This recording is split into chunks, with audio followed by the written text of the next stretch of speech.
بشکل رنگ و گل پر حقیقت میں خار ہے دنیا، ایک پل میں ادھر سے ہے ادھر، 4 دن کی بہار ہے دنیا۔ اس وقت ہم قوم سمود، حضرت صالح علیہ السلام کی جو قوم تھی، وہاں جو لوگ جہاں رہتے تھے اس ایریا میں آئے ہیں۔ گویا ان کے مکانات پہاڑوں کے اندر بنے ہوئے ہیں، قریب سے بھی آپ کو دکھائیں گے۔ زندگی نام رکھ دیا کس نے، زندگی نام رکھ دیا کس نے، موت کا انتظار ہے۔ سب اس سے یہ محسوس نہیں ہو رہا کہ اس قوم کا قد جو ہے وہ اتنا بڑا نہیں تھا۔ یہ ہائٹ ایک نارمل ہائٹ ہے، غالباً 6 فٹ یا 6.5 فٹ اس کی ہائٹ ہوگی، اور دروازے بھی اسی طرح کے ہیں۔ تو اتنی قداور قوم نہیں تھی، لیکن پھر بھی اس قوم نے، آپ دیکھ سکتے ہیں کہ کس طرح یہ کام کیا ہے۔ اب بتانے والے بتاتے ہیں کہ اس قوم کے ہاتھ میں پتھر کو موم کر دیا گیا تھا، اور یہ اس طرح پتھروں کو تراش لیا کرتے تھے۔ بہت سارے مکانات ایک ساتھ بنے ہوئے اور ایک ہی جیسے، لیکن چھوٹے بڑے ہیں۔ آپ دیکھیں اس کا ہائٹ دیکھیں، اس کا قد دیکھیں کہ ہو سکتا ہے یہ 50 60 70 فٹ ہوگا۔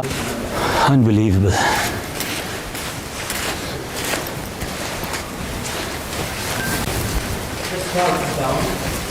پیارے اسلامی بھائیوں، اس پورے سفر میں جب آپ یہاں کے قریب بھی آنے لگے اور یہاں کے پہاڑ بھی آپ دیکھیں، راستے کے پہاڑ بھی آپ نے دیکھے، یہ بالکل عجیب و غریب شکل و صورت کے ہیں، کہیں کٹے ہوئے ہیں، کہیں لمبے ہیں، کہیں گول ہیں۔ ایسے پہاڑ دنیا میں نارملی پائے نہیں جاتے۔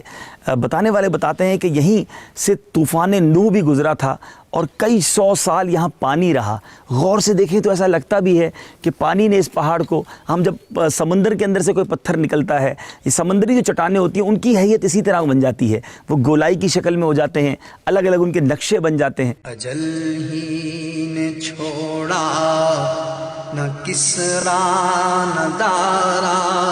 اسی سے سکندر صفات ہے بہارا، پڑا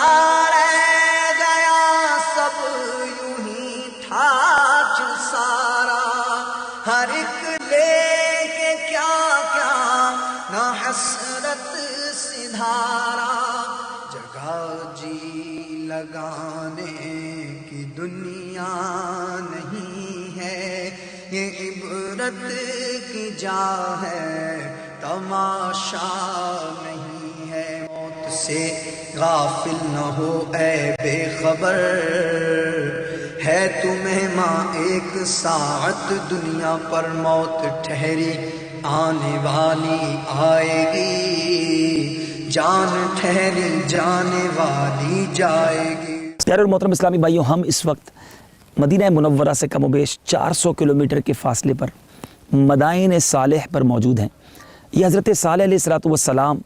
کی قوم یہاں رہا کرتی۔ حضرت صالح علیہ السلام کی قوم کا یہ مسکن تھا، لیکن بڑا اسپیشل مسکن ہے، یہ بہت خاص ہے۔ عام مکانات تو ہم نے بہت دیکھے، تاریخی مکانات دیکھے، مگر اس قوم کا یہ خاصہ رہا کہ یہ پہاڑوں کے اندر اپنے مکان تراشا کرتے۔ بڑا ان کو یہ فن حاصل تھا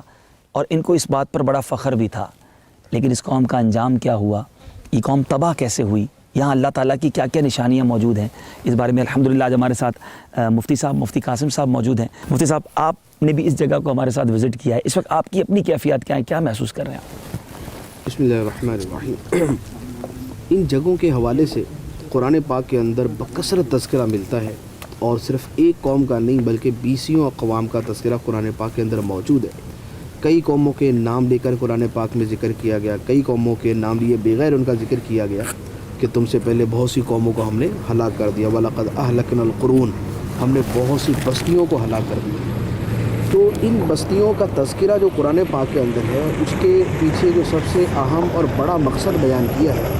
وہ اللہ تبارک و تعالیٰ کے عذاب سے ڈرنے کا ہے، اور اللہ تعالیٰ کے عذاب سے خوف زدہ ہونے کا ہے کہ کفر کی وجہ سے، اللہ تعالیٰ کے ساتھ شرک کرنے کی وجہ سے، اور اللہ تعالیٰ کے علاوہ کسی اور کو معبود ماننے کی وجہ سے، اللہ تعالیٰ کے نبیوں کی نافرمانی کی وجہ سے قوموں کا انجام کیا ہوا۔ تو یہ سارے کا سارا بیان کرنے کا مقصد بھی یہی تھا کہ سرکار دو عالم صلی اللہ علیہ وآلہ وسلم کے زمانہ مبارکہ میں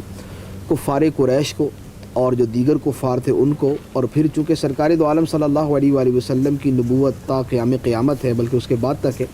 تو ان ساری جو ہے وہ نسل انسانی کو یہ بتایا گیا کہ جیسے پچھلی قومیں اپنے نبیوں کی تکذیب کر کے انہیں جھٹلا کر اور ان کی نافرمانی کر کے اللہ تعالیٰ کے عذاب کا شکار ہوئی، اسی طرح کہیں ایسا نہ ہو کہ تمہاری نافرمانیوں کی وجہ سے تم بھی اسی عذاب سے دوچار ہو جاؤ۔ تو اس لیے اس طرح کی جگہوں کو دیکھتے ہوئے جو ہے وہ حکم شرعی بھی یہ ہے اپنے اوپر وہ کیفیات طاری کرنے کی کوشش کی جائے کہ جس سے اللہ تعالیٰ کے خوف کا ظہور ہو، اللہ تعالیٰ کے ڈر کا ظہور ہو، اور اللہ تعالیٰ کے عذاب سے پناہ مانگی جائے۔ حضرت صالح علیہ السلام اللہ تبارک و تعالیٰ کے جلیل القدر رسول ہیں کہ جنہیں بطور خاص کفار کی طرف مبعوث کیا گیا۔ اسلامی تاریخ کے اندر تو اس کا نام جو ہے، ویسے اس علاقے کا نام جو ہے وہ علاقہ حجر تھا، اور حجر کے اوپر ہی قرآن پاک کی آیت مبارکہ بھی ہے، وَلَقَدْ كَذَّبَ أَصْحَابُ الْحِجْرِ الْمُرْسَلِينَ، کہ حجر والوں نے رسولوں کی تکذیب کی، انہیں جھٹلایا۔ تو حجر کا تذکرہ چونکہ جو ہے وہ قرآن پاک کی آیت مبارکہ کے اندر موجود ہے، اس لیے اس کا مطلب یہ ہے کہ اس کا اوریجنل نام جو ہے وہ مقام حجر ہی تھا،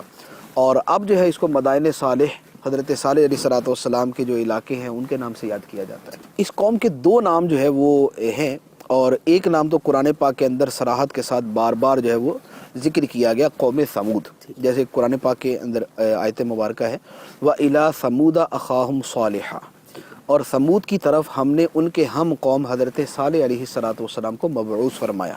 تو ثمود جو ہے یہ اس کا مشہور نام ہے، قوم ثمود، اور ان کے رسول حضرت صالح علیہ السلام۔ لیکن اس کے علاوہ مفسرین نے اور علماء کرام نے یہ بھی لکھا ہے کہ قوم ثمود کا دوسرا نام جو ہے وہ عاد ثانیہ بھی ہے، یعنی عاد نام سے دو قومیں گزری ہیں۔ ایک عاد وہ کہ جو حضرت ہود علیہ السلام کی قوم تھی، جن کے بارے میں قرآن پاک میں ہے وَإِلَىٰ عَادٍ أَخَاهُمْ هُودًا، کہ قوم عاد کی طرف ہم نے حضرت ہود علیہ السلام کو مبعوث فرمایا، اور اس قوم کا نام بھی عاد ہے، اور اسے عاد ثانیہ کہا جاتا ہے۔ وہ عاد اولا ہے، وہ بہت پہلے گزری ہے، اور اس کے بہت عرصے کے بعد پھر یہ قوم ثمود جسے عاد ثانیہ کہا جاتا ہے، پھر یہ قوم گزری ہے۔ اس لیے حضرت صالح علیہ السلام نے جب اپنی قوم کو مخاطب کیا تھا تو ان کو مخاطب کر کے قوم عاد کا حوالہ دیا تھا، کا حوالہ دے کر فرمایا کہ وَاذْكُرُوا إِذْ جَعَلَكُمْ خُلَفَاءَ مِنْ بَعْدِ عَادٍ، کہ یاد کرو کہ جب اللہ تعالیٰ نے تمہیں قوم عاد کے بعد ان کا جانشین بنایا، تو قوم عاد کے بعد پھر جو ہے وہ اس قوم کو جو ہے وہ بھیجا گیا۔ فرمایا وَبَوَّأَكُمْ فِي الْأَرْضِ، اور تمہیں زمین کے اندر اس نے ٹھکانہ دیا،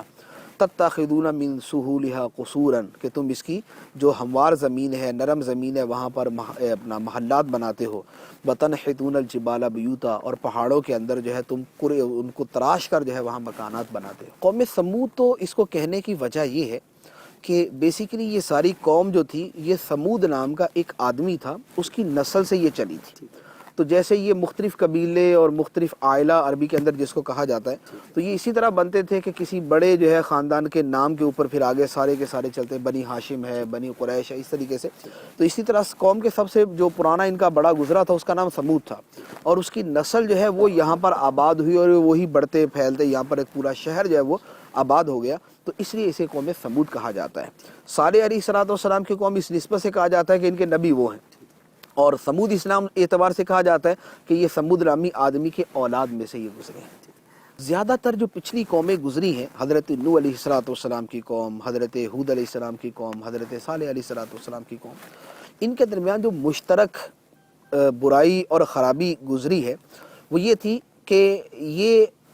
اللہ تبارک و تعالیٰ کے ساتھ جو ہے وہ شرک کیا کرتے تھے، کہ اللہ تبارک و تعالیٰ کے علاوہ اور بھی انہوں نے معبود جو ہے وہ بنائے ہوئے تھے۔ کچھ جو ہے وہ اپنے پرانے جو ان کے بزرگ تھے ان کی مورتیاں بنا کر ان کو اپنا جو ہے وہ خدا بنا لیا، کچھ اس کے علاوہ مخصوص اور قسم کے جو ہے نا وہ مورتیاں بنا کر ان کو اپنا معبود بنا لیا۔ تو قوم صالح یعنی قوم ثمود جو ہے، اس کا بھی یہی معاملہ تھا کہ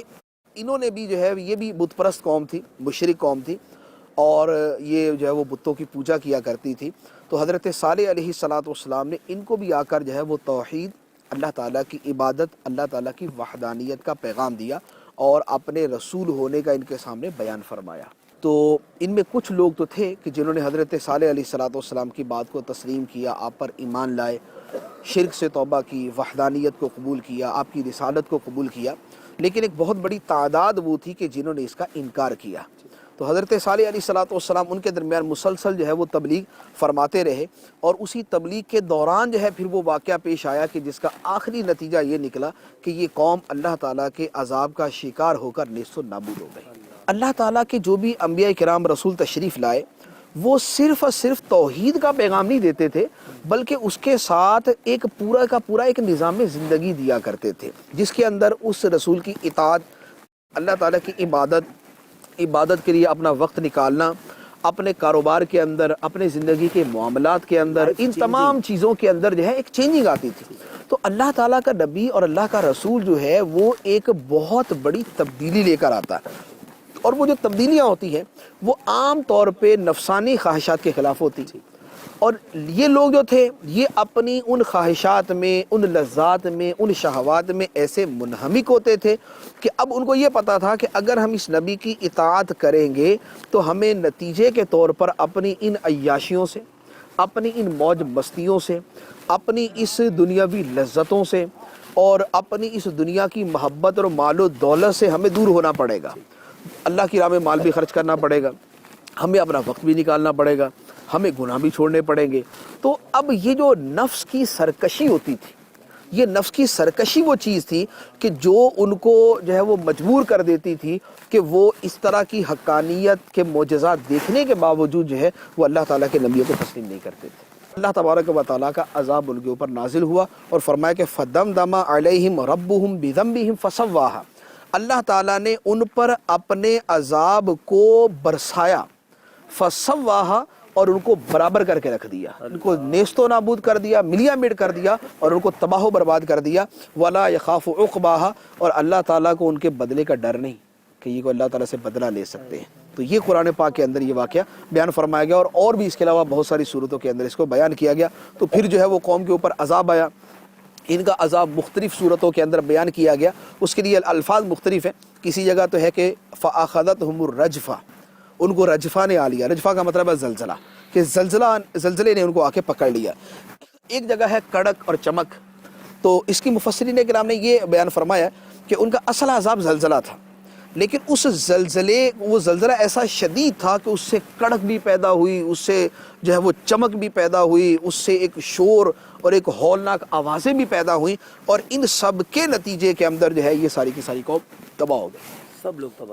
تباہ ہو گئے، جو نافرمان تھے وہ سارے کے سارے تباہ ہو گئے، اور جو مسلمان تھے حضرت صالح علیہ السلام ان کے ساتھ جو ہے وہ اپنی قوم سے جو ہے وہ تشریف لے گئے۔ ایک بندے کے بارے میں روایت کے اندر موجود ہے کہ ایک آدمی وہ تھا جو اس قوم کا فرد تھا اور ان کے ساتھ تھا،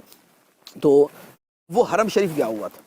تو اب چونکہ حدود حرم جو ہے یہ امن کی جگہ ہے، اللہ تعالیٰ نے اس کو امن کی جگہ بنایا ہے، تو جب تک وہ حدود حرم کے اندر رہا اس پر عذاب نہیں آیا۔ جیسے ہی وہ حدود حرم سے باہر نکلا اس کے اوپر اللہ تعالیٰ کا عذاب آیا، اور وہ وہیں پر ہلاک ہو گیا، اور اس کی قبر وہیں پر۔ اور ایک حدیث مبارک کے اندر ہے کہ سرکار دو عالم صلی اللہ علیہ وسلم نے یہ ایک مرتبہ حدود حرم سے باہر تشریف لے گئے تو فرمایا کہ یہ ابو رغال کی قبر ہے، جو قوم ثمود کا ایک آدمی تھا، حدود حرم میں ہونے کی وجہ سے اس پر عذاب نازل نہیں ہوا تھا، اور اب حدود حرم سے باہر آیا تو اس کے اوپر عذاب نازل ہوا۔ اور اس کی نشانی یہ ہے کہ اس کی قبر کے اندر سونے کی ایک جو ہے وہ شاخ بھی موجود ہے۔ تو یعنی جو بھی آدمی اس قوم سے تعلق رکھنے والا تھا وہ اس عذاب کا شکار ہوا۔ پڑا رہ گیا سب یوں ہی ٹھاچ سارا،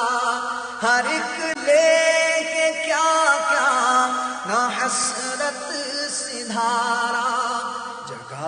جی لگانے کی دنیا نہیں ہے، یہ عبرت کی جا ہے تماشا نہیں ہے۔ زندگی نام رکھ دیا کس نے، زندگی نام رکھ دیا کس نے، موت کا انتظار ہے۔ صلو علی الحبیب صلی اللہ تعالی علی محمد۔ مجھے اپنی اور ساری دنیا کے لوگوں کی اصلاح کی کوشش کرنی ہے انشاءاللہ۔